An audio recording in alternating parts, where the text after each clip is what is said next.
je puisse donner soif à ceux et à celles qui sont autour de moi. Alléluia!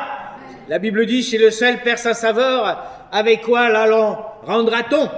Il n'est bon qu'à être jeté dehors. Mais Seigneur, ce matin, eh bien, renouvelle en moi un esprit bien disposé. Excusez-moi, j'ai perdu ma feuille pour les annonces. Alors, je vous transmets les annonces de mon épouse. Continuons de prier pour les assemblées du Congo. Et aussi, eh bien, priez pour moi parce que la mission commence à prendre forme du 18 juillet au mercredi 17 août. Priez pour moi afin que le Seigneur, eh bien, m'encourage, me fortifie, me garde, et au travers des séminaires, au travers, eh bien, des évangélisations, des consécrations de pasteurs, etc., visite des orphelinats, des hôpitaux, des dispensaires, l'œuvre de Dieu puisse s'agrandir. Nous formons, n'est-ce pas, une famille. Jésus-Christ est Seigneur.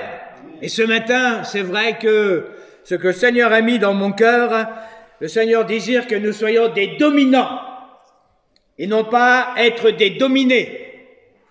Vous voyez la différence? Dominant ou dominé. Le message que Dieu a toujours eu est un message extraordinaire. Un message qui nous fait sortir de nos carcans. Pourquoi? Parce que le diable, lui, veut mettre des chapes de plomb. Et de plus en plus, il attaque l'Église de Jésus-Christ. Il n'ira pas chercher ceux qui sont à lui, mais il ira chercher ceux qui ne lui appartiennent plus. Et c'est pour cette raison, frères et sœurs, la Bible dit, Jésus lui-même dira, « Veillez et priez afin que vous ne tombiez point dans la tentation. » Nous vivons des temps, n'est-ce pas, extraordinaires. C'est vrai que si, eh bien, nos arrières venaient sur cette planète Terre, ils peut-être s'arracheraient les cheveux avec tout ce qu'ils entendent, avec tout ce qu'ils voient, avec tout ce que nous possédons, mais avons-nous encore, eh bien, ce punch, ce feu du Saint-Esprit qui embrase nos vies, premièrement, mais qui embrase aussi ceux qui sont autour de nous. Le message de Dieu, depuis la création jusqu'à la fin, c'est « Prends courage, j'ai vaincu le monde ». Et ce matin, eh bien, Dieu veut te donner cette parole, non pas la parole de l'homme, je ne suis rien, mais la parole qui est efficace, qui est puissante et qui, au travers des siècles, est toujours la même. Dieu ne change pas. Et comme nous l'avons entendu, si nous lui obéissons, alors il sera à nos côtés.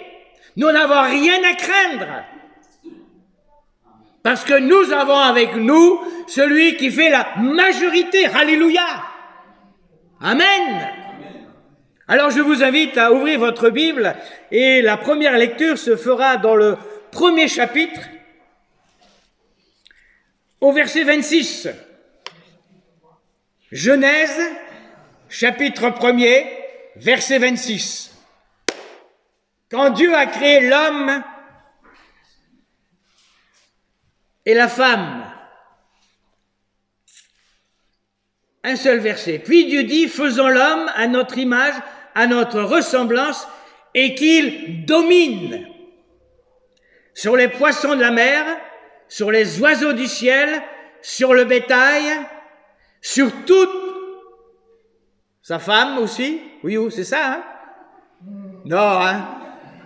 Non, pas sur sa femme. Sur toute la terre, sur tous les reptiles qui rentrent sur la terre, qu'il domine. Qu'il domine. Dominer, c'est avoir l'ascendance, être supérieur. Et Dieu a doté l'être humain, l'homme, de cette chose-là.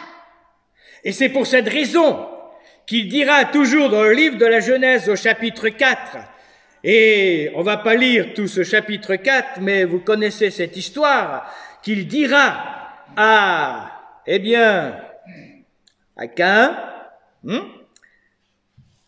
Genèse 4, 7, certainement, si tu agis bien, tu relèveras, quoi, ton visage, Et si tu agis mal, le péché se couche à ta porte et ses désirs se portent sur toi. Mais toi, qu'est-ce qui est écrit?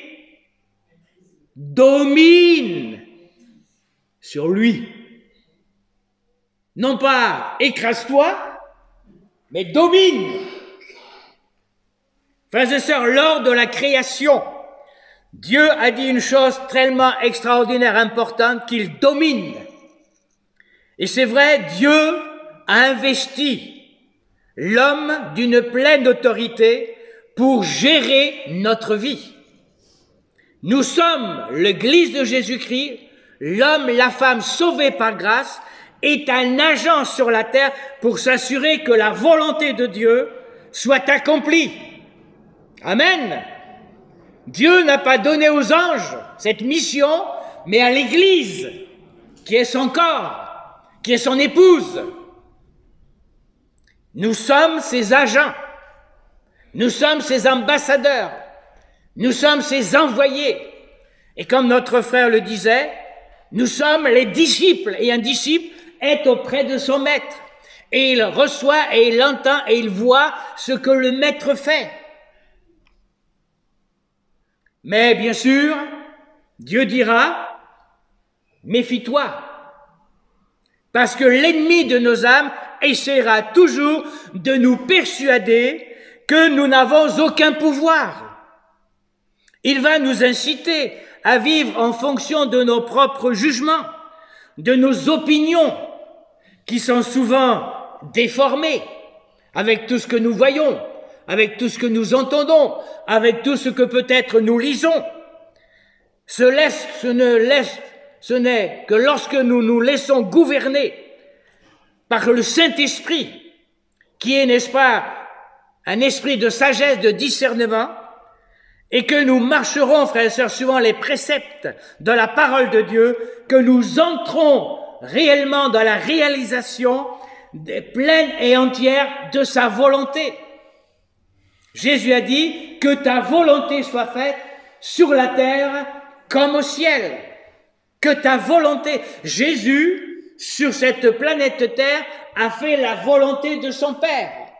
Et lui-même pourra dire aux accusateurs, mon peuple agit, moi j'agis.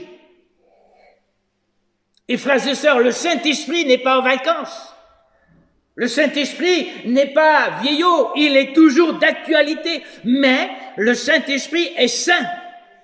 Et c'est pour cette raison que le Seigneur, jour après jour, par le Saint-Esprit, veut nous nettoyer afin d'être comme lui. Jésus dira, tel que je suis, tel que je veux que vous y soyez aussi. Bien sûr, c'est tout un programme. Mais Seigneur, avec l'aide de ton esprit, eh bien j'y arriverai. Parce que c'est ton esprit qui va travailler en moi. Je te donne la primauté. Qu'est-ce que Dieu dit? Ses désirs se portent sur toi, mais toi, domine. Domine. Non pas que tu sois dominé, mais domine. Frères et sœurs, oui, Dieu règne sur tout, mais il nous permet de dominer dans notre sphère d'influence. La Bible dit, dans les psaumes 115, verset 16, « Les cieux sont les cieux de l'Éternel, mais il a donné la terre aux êtres humains. » Et quelqu'un a écrit ceci, « L'homme conduit, mais Dieu dirige les rênes. » Dieu nous donne le pouvoir de faire de bons choix. Seigneur, donne-moi ta sagesse. Et là, nous voyons que Dieu, eh bien, a parlé, Dieu parle. Mais est-ce que je suis à son écoute? C'est vrai que souvent, nous attendons que Dieu agisse, mais il agit. Il veut, n'est-ce pas, eh bien, que nous soyons son exemple, que nous soyons sa lumière, que nous soyons le sel de la terre.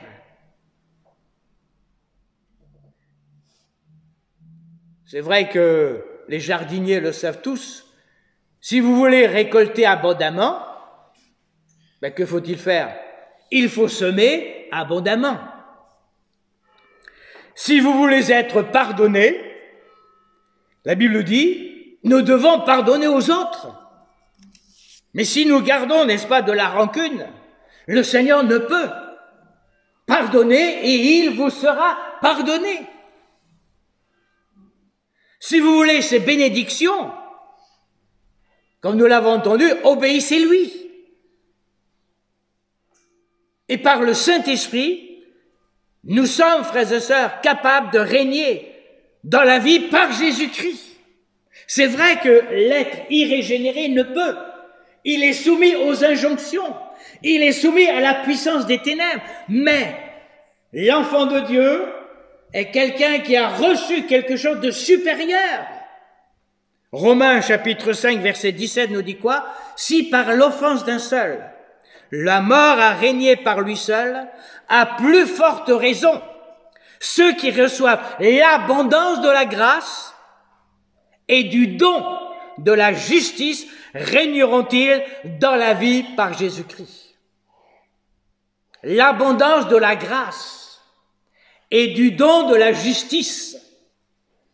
Il a tout accompli, alléluia. La grâce de Dieu n'est pas minimisée, Dieu ne troque pas. Il t'a tout donné, afin que là où il t'a placé, tu sois son témoin. Alors ce matin, Seigneur, apprends-moi à faire de bons choix. Donne-moi ta sagesse, donne-moi ton intelligence. Montre-moi les choses qui me sont encore cachées. Jésus lui-même le dira dans l'évangile de Luc au chapitre 10 et verset 19, c'est un verset que vous connaissez tous. Quand Jésus, n'est-ce pas, envoie les 70, ils reviennent avec la joie, etc. Mais Jésus dira ceci au verset 19 du chapitre 10 de l'évangile de Luc. « Voici, je vous ai donné le pouvoir de marcher sur les serpents, sur les scorpions et sur toute la puissance de l'ennemi. Et rien ne pourra vous nuire. » Amen. Est-ce que tu le crois cela? Ou est-ce qu'il y a un doute? Et si ce matin il y a un doute, une incertitude, Seigneur, pardonne mon esprit d'incrédulité. Enlève. Je ne veux pas qu'il y ait cet obstacle. Tu m'as donné le pouvoir. Je suis enfant de Dieu. C'est un privilège, c'est un honneur, c'est une grâce. Je sais qu'un jour mes yeux verront Jésus, alléluia. Et quand je dis ça à nos amis témoins de Jéhovah, ils me disent, mais monsieur, vous êtes un orgueilleux, un prétentieux. Je dis non, c'est une réalité, bien sûr. Il faut marcher dans le chemin que le Seigneur nous a tracé. Bien sûr, en toute humilité, dans le respect, dans la soumission. Mais je sais qu'un jour, mes yeux le verront, non pas seulement les miens, mais aussi de tous ceux, même de ceux qui l'ont percé. Je vous ai donné le pouvoir. Alors ce matin, mon frère, ma sœur, peu importe le nombre de tes chutes, peu importe ce qui s'est passé dans la semaine, ce matin, le Seigneur est là pour te relever. Alléluia. Je n'ai que Jésus pour me relever. Je n'ai que Jésus comme espérance. Le diable est là pour t'écraser, mais toi, domine sur lui. Le diable craint les enfants de Dieu. Pourquoi? Parce qu'ils sont revêtus du sang de Jésus. Et le diable craint le sang de Jésus, parce qu'à la croix du Calvaire, il a été détrôné. Les puissances, Jésus les a livrées en spectacle. Alléluia. Et aujourd'hui, eh bien, c'est le moment de la délivrance. C'est le moment du salut, c'est le moment d'une vie nouvelle, c'est le moment d'un départ nouveau, avec Jésus comme ami, comme confident, comme Seigneur et comme Maître. Il n'est pas celui qui veut t'abandonner, parce qu'il t'aime. Il a prouvé son amour à la croix du Calvaire. Et c'est vrai que si, comme le Proverbe chapitre 24, le verset 16 nous dit, 7 fois, le juste peut tomber, mais le Seigneur le relève. Amen. Le Seigneur le relève. Et il est là pour te relever ce matin. Obtenir, c'est vrai, la maturité spirituelle est un travail de longue haleine. C'est en forgeant, c'est vrai qu'on devient forgeron, hein. Un bébé, quand il naît, eh bien, c'est pas du jour au lendemain qu'on va lui donner un bon beefsteak, des frites. Premièrement, ça sera 20 grammes de lait, et petit à petit, un peu plus, jusqu'à qu'il ait sa stature. Et encore, c'est vrai, où suis-je, où en es-tu ce matin, mon frère, ma sœur? Chaque fois que vous confiez votre faiblesse à Dieu, vous lui permettez d'agir là où vous-même vous y êtes incapable. Parce que de toi-même, tu ne peux t'en sortir. Parce qu'il y a une force supérieure. Mais Dieu dit, je te donne. Dieu donne cette force extraordinaire. Oui. Confiez-lui vos faiblesses. Seigneur, de moi-même, je ne peux, mais avec toi, je peux tout. Parce que Dieu toujours dira, va avec la force que tu as. Dieu n'abandonne jamais celui qui se confie en lui. Jamais. Parce qu'il t'aime. Il a prouvé son amour. Et ce matin, il t'aime encore davantage, sachant ce qui adviendra dans les temps futurs. Et il ne veut pas que tu perdes le salut. Il ne veut pas que tu perdes la récompense. Il ne veut pas, eh bien, que tu t'attidisses. Mais que ce matin, eh bien, tu puisses reprendre de la vigueur. Que le seul que tu es puisse, eh bien, reprendre cette vigueur afin d'amener là où il y a la corruption, eh bien, la vie, alléluia. Là où la vie, elle est fade. Là, eh bien, cette saveur de Jésus-Christ. Mon frère, ma sœur, est-ce que tu as cette saveur de Jésus-Christ? Est-ce que ceux qui sont autour de toi puissent dire, il a quelque chose que je ne possède pas? Est-ce que tu leur donnes envie? Oui. De moi-même incapable. Jésus a dit, sans moi, vous ne pouvez rien faire. Mais Seigneur, merci, parce que tu es toujours à l'écoute du cri de ton enfant, comme une maman qui est toujours à l'écoute du cri de son enfant. Et le moindre cri, elle sera là pour voir ce qui se passe.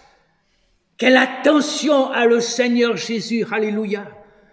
C'est une mère extraordinaire, attentionnée. Seigneur, merci. Parce que ce matin, ma faiblesse, je te la confie. La deuxième chose, ne nions pas, mais assumons. Frères et sœurs, c'est vrai. Dieu ne nous refuse jamais ses grâces, mais c'est nous, souvent, qui les lui refusons. Pourquoi? En refusant d'obéir. C'est simple, hein? Obéis. On n'aime pas entendre ce mot. Mais l'obéissance à Christ, c'est quelque chose, excusez-moi l'expression, de facile, certes. La chair a des désirs contraires à ceux de l'esprit, qui font la guerre. Et Paul pourra dire, j'étais crucifié. Et si je vis, ce n'est plus moi qui vis, c'est Christ qui vit en moi. Et tant que nous serons, frères et sœurs, dans cette enveloppe terrestre, il y aura toujours un combat. Mais frères et sœurs, la victoire nous est assurée par le Saint-Esprit, parce que Seigneur, tu connais mes pensées, mon désir, c'est de t'obéir, alléluia. Et si je veux t'obéir, le Seigneur fera tout pour que j'en sois victorieux, frères et sœurs. Si eh bien ce garçon avait entendu ce que Dieu lui disait, relève-toi, que ton visage ne soit pas terni, mais domine. Parce que Dieu connaissait son cœur. Et Dieu voulait lui tendre la perche. Mais il s'est laissé prendre par cette haine. Ne nions pas. Ce matin, le psaume 34 est pour toi peut-être. Verset 19. L'Éternel est près de ceux qui ont le cœur brisé. Et ce matin, Dieu veut faire grâce à ton cœur repentant. Dieu va te trouver là où tu es. Peut-être même es-tu au fond de l'abîme. Et ce matin, il veut t'en faire sortir de l'abîme, afin que tu marches dans son chemin qu'il a tracé pour toi. Chemin de victoire, chemin de gloire, chemin de bénédiction. Que tu sois en bénédiction autour de toi. Il veut marcher à tes côtés. Jésus a dit, je serai avec vous tous les jours jusqu'à la fin des temps. Oui, sois sûr de gagner. Je vous ai donné le pouvoir. C'est vrai que dans la vie courante, on a nos problèmes, quels qu'ils soient. Mais le Seigneur est celui toujours qui répond. Et je vais prendre cet exemple dans le livre de la Genèse, au chapitre 39. Vous connaissez tous ce qui s'est passé avec ce jeune homme Joseph, vendu par ses frères, et il s'est trouvé en Égypte. Et c'est vrai que ce garçon est descendu en Égypte, mais ne l'oublions pas, l'Éternel était avec lui. Dieu est descendu en Égypte avec lui. Bien sûr, il fut vendu. Imaginez un moment, sur la place du village, ces esclaves qui sont là enchaînés, et ces Égyptiens qui passent et qui regardent. Souvent, c'est vrai, le regard de la dentition, la force, etc. Et là, il y a M. Potiphar, peut-être avec ses serviteurs, qui regarde ce garçon, regarde ses muscles, un bon garçon. La Bible dit au verset 6, « Joseph était beau de taille et beau de figure. » Oh, peut-être durant les marches dans le désert avec cette caravane, il était peut-être un peu sale, la barbe. Mais il y a une chose, c'est que quand Potiphar l'a vu, c'est vrai qu'il a peut-être vu l'extérieur, mais Dieu connaît aussi le cœur de chaque être humain. Et Potiphar, eh bien, va le prendre à son service. Un Hébreu. Il a payé, la Bible ne nous dit pas la somme, mais il est entré dans la maison de Potiphar. Et c'est vrai que cet homme a réalisé qu'au travers de ce jeune homme, il y a quelque chose que les autres Égyptiens n'ont pas. Tout ce que Potiphar lui confiait réussissait. C'était une bénédiction. Frères et sœurs, croyez-vous encore que Dieu ne peut bénir? Dieu veut te bénir. Et Dieu veut que tu sois en bénédiction là où tu passeras. Alléluia! On aurait pu dire, oui, Joseph, il a péché. Oui, Joseph, eh bien, a été vendu par ses frères. Oui, la Bible dit que quand il les a regardés, c'était avec la tristesse dans son âme. Imaginez un moment le déchirement. Et pourtant, Dieu lui avait déjà montré ce qu'il allait venir des années auparavant. Bien sûr, peut-être dans la jeunesse, ce jeune Joseph, eh bien, leur a dit à ses frères, et ses frères l'ont pris en aversion. Mais ce qui se passait va se réaliser. Mes frères et sœurs, le diable ne lâche pas sa prise. Et nous voyons quoi? C'est qu'après ces choses, il arriva que la femme de son maître porta les regards sur Joseph. Oh, cette femme peut-être le regardait, comment qu'il travaillait, elle regardait aussi comment qu'il était, etc., etc. Et vous savez, la vue, la vision, ce que tu regardes. Dis-moi ce que tu regardes et je te dirai. Ouais. Aujourd'hui, c'est vrai, il y a un étalage pour essayer de salir.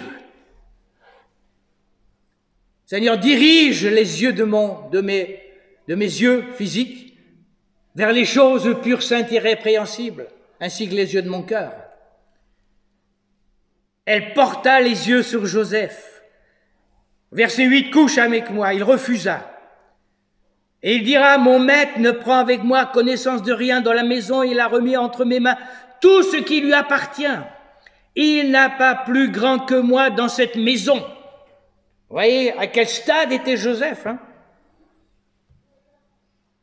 Il ne m'a rien interdit, excepté toi, parce que tu es sa femme. Comment ferais-je un si grand mal et pécherais-je contre Dieu?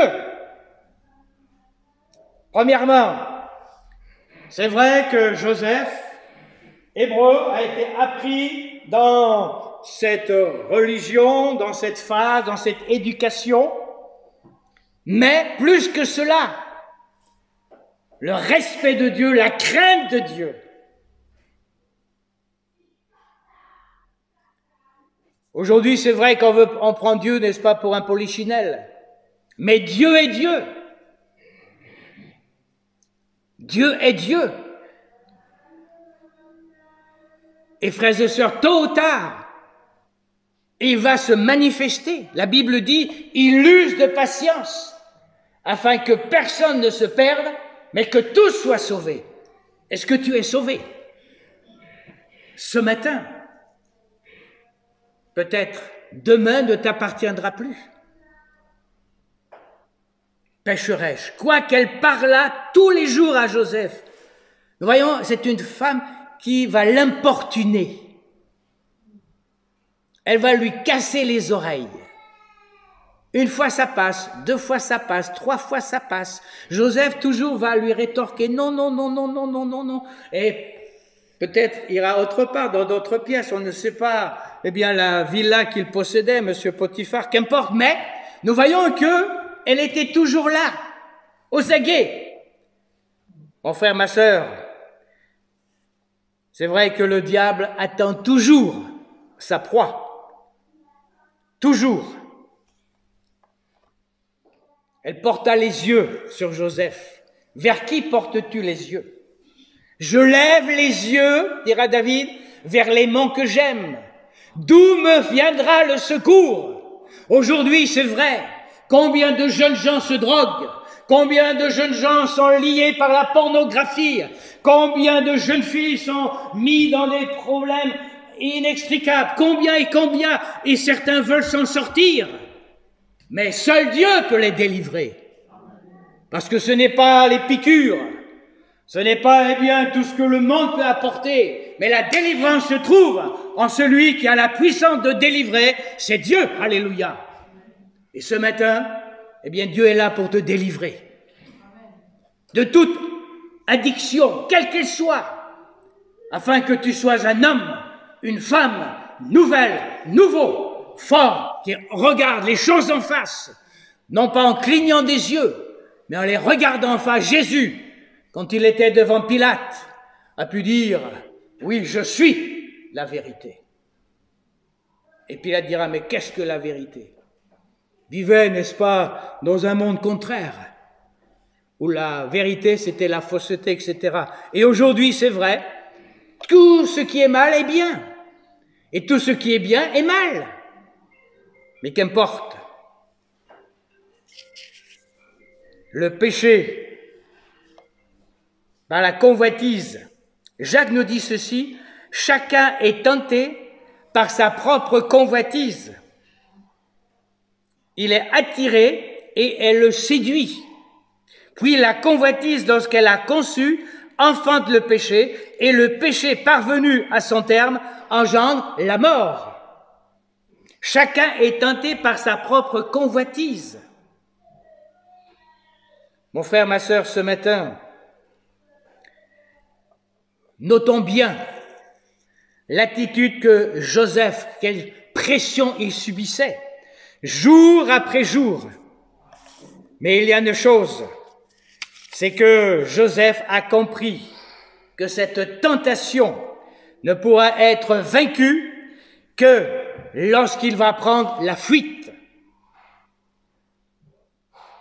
Joseph a compris que fréquenter trop longtemps la tentation va lui jouer des mauvais tours et il s'est sauvé.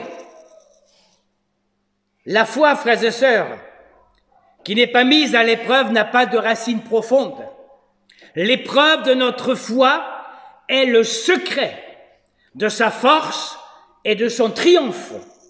La foi véritable ne vient pas de nous-mêmes, elle vient de la parole de Dieu. La foi vient de ce qu'on entend, et ce qu'on entend vient de la parole de Dieu. Joseph craignait Dieu, et peut-être même, après ses altercations avec Madame Potiphar, il entrait dans une des chambres et priait le Dieu d'Abraham, d'Isaac et de Jacob de le délivrer. Et ça a duré un certain temps. Oui, dégage-toi du piège que l'ennemi t'a dressé. Les sources de tentation sont à bannir de notre vie pour nous rendre vainqueurs. Quelles sont tes sources à toi de tentation? Sois vrai avec toi-même. Ce n'est pas devant moi, mais c'est devant Dieu. Parce que si encore tu es un esclave de telle ou telle chose, eh bien, tu seras toujours cet esclave et tu vas perdre le salut. Dieu veut te délivrer. Il est celui qui est venu pour renvoyer libres les opprimés, nous dit la Bible. Alléluia. Et Joseph est sorti. Bien sûr, il y a eu les conséquences. Madame Potiphar a pensé qu'elle avait la victoire, mais la victoire appartient à Dieu. Alors bien sûr, elle avait le manteau de Joseph, et elle attendait que son époux vienne. Et vous lirez, cet Hébreu que nous as amené, regarde, il s'est joué de moi, etc., etc. Vous savez, le diable est toujours là pour élever. C'est vrai que M. Potiphar, un d'Hébreu, c'est un esclave, on ne demande pas des comptes, hein. Allez, en prison. Mais la Bible dit que l'Éternel était aussi dans la prison. Alléluia! Dieu n'abandonne jamais celui qui met sa foi en Dieu. Jamais. Tu peux passer par le creux de la vague. Tu peux même être incompris de ta famille ou de tes amis. Mais il ne t'abandonnera jamais parce qu'il t'aime et que tu veux faire sa volonté. Si tu honores Dieu, Dieu t'honorera. C'est la parole de Dieu qui me le dit, ce n'est pas moi. Et dans la prison, cet homme inconverti, cet Égyptien, qu'est-ce qu'il va faire? Eh bien, il va remettre à Joseph la direction. Il ne s'est même pas inquiété. Parce qu'il a vu au travers de Joseph que Dieu était avec lui. Alléluia! Croyez-vous, frères et sœurs, que les murailles empêchent la bénédiction de Dieu? Quelle qu'elle soit? Non! C'est peut-être les murailles de mon cœur, l'incrédulité. Parce que quand Pierre était dans la prison, gardé par 4 escouades de 4 soldats, avec les fers aux mains et aux pieds, attendant son exécution le lendemain, la Bible dit que l'Église priait. L'Église priait. C'est vrai que Jacques a été raccourci. Hérode voulait que cela réjouisse la populace. Mais Dieu a son mot à dire. Dieu a son mot à dire. Et là, l'Église priait. Et dans la nuit, un ange est venu. Les portes sont ouvertes. Les chaînes ont tombé. Et Pierre, lui, il dormait d'un profond sommeil. Souvent, je me mets dans cette position. Qu'est-ce que je ferais, moi? On ferait peut-être les 100 pas, hein? C'est vrai qu'on n'a pas l'heure dans la prison. Bon, c'est vrai qu'aujourd'hui, dans les prisons, il y a l'heure, il y a tout ce qu'il faut. Mais là, c'était des Joël, hein? Humide, sentait mauvais, etc., etc. Et Pierre, il dormait. Profond sommeil. L'Éternel est celui qui te garde. Il ne sommeille ni de nord, celui qui garde Israël. Et à la place de Israël, mets ton nom. Et l'ange vient. Il lui a pas tiré les oreilles, hein. Souvent, Seigneur, il faudrait que tu me tires un peu les oreilles pour me montrer que c'est vrai, je me laisse un peu prendre. Hein. Dans le passé, on avait des instituteurs qui tiraient sur les oreilles, ça faisait mal. Hein. Vous avez eu ça, vous? Aujourd'hui, malheur à celui qui touche à mon petit, hein? C'est la prison, hein? Non mais attendez, là. C'est vrai. Ouais. Hé, lève-toi. Allez, mets tes sandales. Mets ta ceinture. Habille-toi. Et lui, il pensait qu'il vivait une vision. C'est beau, hein? Il était là, en voyant peut-être ces choses-là. Et pourtant, c'était réel. C'était réel. Allez, pas de avec Dieu, il n'y a pas de précipitation. Hein? Dieu a son temps. Les portes sont ouvertes. Le geôlier, les soldats, ils dorment, peut-être même ronflent-ils, on ne sait pas. L'un sur l'autre, etc. Au lieu d'être là, ou même peut-être ils étaient là, mais ils n'ont rien vu. Et suis-moi, et Pierre suivait. Les portes s'ouvrent, touc. On pourrait faire un film de friction, hein, de fiction. Et ce n'est que lorsqu'il est dehors, peut-être l'air frais, il revient à lui, pouf, qu'est-ce que je fais ici? Je suis dans la rue. Et il s'est mis à réfléchir, il va aller à la maison, là où, eh bien, les chrétiens priaient. Ils priaient, mais ils ne s'attendaient pas à l'intervention de Dieu. Seigneur, excuse-moi souvent que quand je prie, je n'attends pas à ton intervention. Et pourtant, Dieu a entendu et Dieu est intervenu. Bien sûr, vous allez me dire, mes frères, c'est vrai qu'il y a quelques jours auparavant, il y a eu aussi ce serviteur qui a été raccourci. Alors peut-être, il disait, bon Seigneur, si tu peux faire quelque chose pour Pierre, tu sais ce qui s'est passé, alors interviens. Frères et sœurs, on ne veut pas élucider, mais même si je manque de foi, même si, eh bien, je doute, le Seigneur me dira, ne doute pas, mais crois seulement. Et le Seigneur a répondu d'une façon extraordinaire. Et quand, eh bien, cette servante va ouvrir, au lieu, n'est-ce pas, d'ouvrir la porte, elle va aller voir les frères et les sœurs en disant, mais c'est Pierre. Ils vont dire, mais non, attends, c'est son ange. Et Pierre, il continue. Hein. Et après, Pierre va dire, il va rentrer, va le raconter et il va partir. Frères et sœurs, c'est ce qui va se passer avec l'enlèvement de l'Église. Hein. Oui. Vous savez, l'un sera pris, l'autre laissé. Ah, mais il n'est plus là. Où est-ce qu'il est? Oui. Pourquoi? Parce que tu as été tiède. Jésus dira, les tièdes, je les vomirai de ma bouche. Alors ce matin, mon frère, ma sœur, Seigneur, renouvelle en moi un esprit bien disposé. Merci, parce qu'une vie consacrée à toi est la seule qui vaille la peine de vivre. Merci Seigneur, parce que tu es celui qui veut toujours me renouveler, me bénir.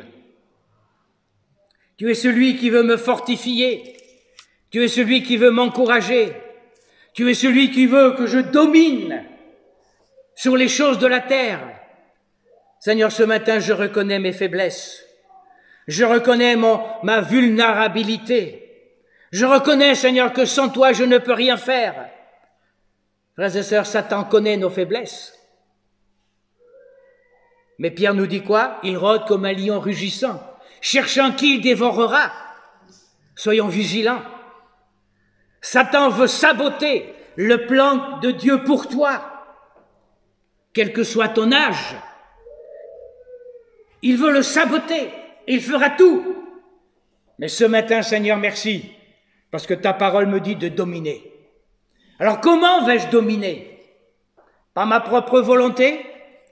Par mes propres, ce que j'ai appris, par mon propre moi? Non. par la puissance du Saint-Esprit. Et frères et sœurs, par la circoncision de notre cœur.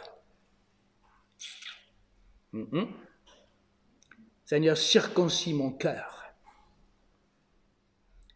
Vous savez, frères et sœurs, que la circoncision, pour les enfants mâles, se faisait le 8e jour. Mais c'est vrai que plus tard, quand les années ont passé, il y a encore eu la circoncision et cela fut plus douloureux. Seigneur, ce matin, je ne veux pas perdre mon temps à m'endurcir. Deutéronome chapitre 30, verset 6, Dieu dira ceci, « Circoncisez-vous votre cœur, si tu reviens à l'Éternel ton Dieu, et si tu obéis à sa voix de tout ton cœur, de toute ton âme, toi et tes enfants selon tout ce que je prescris, etc., etc., je les ramènerai, j'aurai compassion de toi, et ils se rassembleront, etc., etc. Je ferai de toi plus nombreux que tes pères. L'Éternel, ton Dieu, circoncira ton cœur et le cœur de ta postérité, et tu aimeras l'Éternel, ton Dieu, de tout ton cœur. Oui, l'Éternel, ton Dieu, te comblera de bien en faisant prospérer tout le travail de tes mains, le fruit de tes entrailles, le fruit de tes troupeaux et le fruit de ton sol. Et l'Éternel prendra de nouveau plaisir à ton bonheur, comme il apprenait plaisir à celui de tes pères, lorsque tu obéiras à la voix de l'Éternel ton Dieu en observant ses commandements et ses ordres écrits dans ce livre de la loi. Lorsque tu reviendras à l'Éternel ton Dieu de tout ton cœur et de toute ton âme. Dieu n'a pas changé, frères et sœurs. J'ai changé. Mais Dieu est le même. Et merci Seigneur, parce que tu es toujours le même. Tu ne varies pas. Tu ne changes pas. Seigneur, pardonne mes manquements. Oui, c'est vrai que l'ennemi est là, subtil, rôdant comme un lion rugissant. Mais je te bénis, parce que Seigneur, ce matin, circoncis mon cœur. Je suis à ta disponibilité. Et c'est à moi de le prendre. Jésus dira, je vous ai donné le pouvoir de marcher. Et rien ne pourra vous nuire. La deuxième chose, frères et sœurs, c'est la puissance du Saint-Esprit. Seigneur, renouvelle-moi dans le bain du Saint-Esprit. Zacharie, chapitre 4, verset 6, nous dit ceci, « Ce n'est ni par la puissance, ni par la force, mais c'est par mon esprit, dit l'Éternel des armées. » Est-ce que le Saint-Esprit est encore à l'œuvre dans ta vie? Le Saint-Esprit est Dieu, frères et sœurs, ne l'oublions pas. Le Saint-Esprit est Dieu. Il est Dieu. Et Jésus dira, il prendra de ce qui est à moi et il vous l'annoncera. Seigneur, renouvelle en moi mon esprit, que le Saint-Esprit qui convainc de péché, de justice et de jugement soit encore à l'œuvre aujourd'hui. Parce que devant toi, que suis-je? Que sommes-nous? Seigneur, revêt tout à nouveau en moi de cet esprit, un bain nouveau. Et troisièmement, le Seigneur ce matin veut te dire, je t'établis comme sentinelle. Sentinelle, que dis-tu de la nuit? Sois une ville forte, une colonne de feu, un mur d'airain. Dans Jérémie chapitre 1, versets 17 à 18, Dieu dira à Jérémie, « Saint-Terrain, lève-toi !» Frères et sœurs, le message de Dieu, au travers des siècles, est un message toujours de domination, alléluia, de victoire, de gloire, parce qu'à la croix du Calvaire, Jésus a tout accompli, amen, et il est entré dans la gloire, et ce matin, avec les anges, les archanges, les chérubins, nous voulons dire, Seigneur, merci, parce que je fais partie de cette hiérarchie céleste. Et un jour, eh bien, je serai au milieu de tout ce peuple de myriades et de myriades qui te loueront. Mais ce matin, Seigneur, dans ce 21e siècle, là où tu m'as placé, Seigneur, merci parce que tu veux que je domine sur toutes ces puissances adverses. Et Jésus dira, ne tremble pas, je suis avec toi jusqu'à la fin des temps. Et à Gédéon, jeune homme appelé pour la guerre contre les Madianites, qui veulent ravager. La Bible dit que les renards viennent ravager la vigne. Le diable essaye toujours de grignoter. Dieu dira à Gédéon, va avec la force que tu as. N'est-ce pas moi qui t'envoie? Seigneur, de moi-même, je ne peux rien. Mais Jésus a dit, c'est moi qui vous ai choisi. Dieu t'a choisi, mon frère, ma sœur. Quelle grâce, quel honneur. Il m'a choisi, il vous a choisi pour faire partie de ces soldats de Jésus-Christ qui ne marchent pas dans la défaite, mais dans la victoire. Alléluia! Oui, la victoire appartient à celui, qui se soumet aux injonctions du Saint-Esprit et qui dit, Seigneur, sans toi, je ne peux rien faire. Veux-tu briser du péché le pouvoir? La force est en Christ. Et avant de conclure ce message, je vous invite à chanter ce cantique 132. Veux-tu briser du péché le pouvoir? La force est en Christ. Et ce matin, que tu puisses repartir en disant, oui, je suis fort, oui, plus que vainqueur. Alléluia!